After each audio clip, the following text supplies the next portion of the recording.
ಬಿಟ್ಟಿದ್ದು. ರಾಜ್ಯದಲ್ಲಿ ಬರಗಾಲ ನೋಡಿ ಅವ್ರ ಐಶ್ವರ್ಯ ಎಂಥ ವಿಮಾನ ನೋಡಿರೋದು. 5 ಸ್ಟಾರ್ ಇದ್ದಂಗೆ ಐತೆ ಆ ವಿಮಾನ. ಮತ್ತು ಸಿದ್ದರಾಮಯ್ಯನವರು ಸಮಾಜವಾದ ಭಾಳ ಬಡವರ ಪರವಾಗಿ ಏನೇನು ಕತ್ತಿ ಹೊಡಿತಿದ್ರಲ್ಲ, ಜಮೀರ್ ಅಹ್ಮದ್ ಜೋಡ ಕೂಡಿ ಅವರು ಹಾದಿ ಬಿಟ್ಟಾರೆ. ಜಮೀರ್ ಅಹ್ಮದ್ ಜೋಡ ಯಾರು ಕೊಡ್ತಾರೆ ಹಾದಿ ಬಿಡ್ತಾರೆ. ಹಿಂದೆ ಕುಮಾರಸ್ವಾಮಿ ಅವ್ರು ಹಾದಿ ಬಿಟ್ಟಿದ್ರು, ಅವ್ರು ಹಾದಿ ಬಿಟ್ಟಿದ್ರು, ಈಗ ಹಾದಿ ಒಳಗೆ ಬಂದರು. ಈಗ ಸಿದ್ದರಾಮಯ್ಯ ಹಾದಿ ಬಿಟ್ಟು ಮಕ್ಕ ಮದನ ಕೊಡಿಟ್ಟಾರ.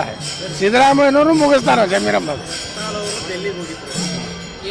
ಯತ್ನಾಳ್ ಅವರು ದಿಲ್ಲಿಗೆ ಹೋಗಿದ್ರು. ನೀವು ಮಾಧ್ಯಮದವರು ಬಿಗ್ ಶಾಕ್.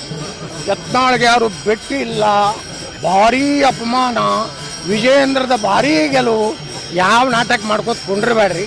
ನೀವು ವಿಜಯೇಂದ್ರ ಹೊಗಳಿತ್ತಂದ್ರೆ ಇಂದ್ರ ಚಂದ್ರ ಭೂಮಿ ಮ್ಯಾಗ ಒಬ್ಬನೇ ಹುಟ್ಟ್ಯಾನಂತ ನೀವು ಹೇಳ್ಕೊರಿ. ನಾ ಯಾರನ್ನೂ ಭೇಟಿಗೆ ಹೋಗಿಲ್ಲ, ನಾ ಯಾರ್ದು ಅಪಾಯಿಂಟ್ಮೆಂಟ್ ಕೇಳಿಲ್ಲ. ನನಗೇನು ಬೇಕು, ನನಗೇನು ಅಪಾಯಿಂಟ್ಮೆಂಟ್ ಅವಶ್ಯಕತೆ ಇಲ್ಲ. ನನ್ನ ವೈಯಕ್ತಿಕ ಕೆಲಸ, ನಮ್ಮ ಕಾರ್ಖಾನೆ ಕೆಲಸಕ್ಕೆ ಹೋಗಿದ್ದೆ. ಶೋಭಾ ಕರಂದ್ಲಾಜೆ ಅವರು, ಪ್ರಹ್ಲಾದ್ ಜೋಶಿ ಅವ್ರನ್ನ ಒಂದು 4-5 MP ಗಳನ್ನ ಭೇಟಿಯಾಗೀನಿ.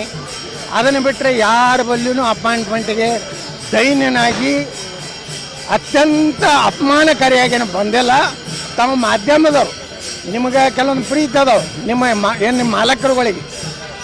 ವಿಜಯೇಂದ್ರ ಮ್ಯಾಗ ಇಡ್ರು ಅವ್ನು ಹೋಗಡ್ರಿ, ಬೇಕಾದಟ್ಟು ಹೋಗಡ್ರಿ. ನಾವು ಅವ ಇರೋದ್ರಿಂದ 35 ಲೋಕಸಭೆ ಬರ್ತದೆ, ಹೋಗಡ್ರಿ. ನನಗೇನು ಗಂಟು ಹೋಗೋದು 28 ಅದಾವೆ.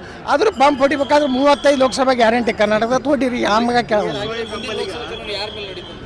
ನರೇಂದ್ರ ಮೋದಿಯವರು, ನರೇಂದ್ರ ಮೋದಿ ನಮಗೆ ಈ ಕರ್ನಾಟಕದ ಲೋಕಸಭೆ ನಡೆದು ಅಪ್ಪನದು ಏನಿಲ್ಲ. ಇವ್ರ ಮೋತಿ ನೋಡಿ ಯಾರು ಓಟ್ ಹಾಕೋದಿಲ್ಲ. ನನ್ನ ಹೋರಾಟ ಏನದ, ವಂಶವಾದ, ಭ್ರಷ್ಟಾಚಾರ, ಅಡ್ಜಸ್ಟ್ಮೆಂಟ್, 3 ವಿರುದ್ಧ ನಾನು ಕಂಟಿನ್ಯೂ ಇರ್ತದೆ. ನನಗೆ ಯಾರೂ ಬೈದಿಲ್ಲ, ಎಚ್ಚರಿಕೆ ಕೊಟ್ಟಿಲ್ಲ, ಗಂಭೀರವಾದ ಎಚ್ಚರಿಕೆ ಏನು ಯಾವನೂ ಕೊಟ್ಟಿಲ್ಲ. ಸುಮ್ಮನೆ ನೀವು TV ಯವರು ಯೂಟ್ಯೂಬ್ ಚಾನಲ್ದವ್ರು ಹೊಡ್ಕೊತ್ಕೊಂಡಿರ್ತೀರಿ. ಹೊಡೀರಿ, ನನ್ನ ಹೆಸರಲ್ಲೇ TRP ಬರ್ತಿದ್ರು, ಹೊಡ್ಕೊತ್ಕೊಂಡ್ರಿ.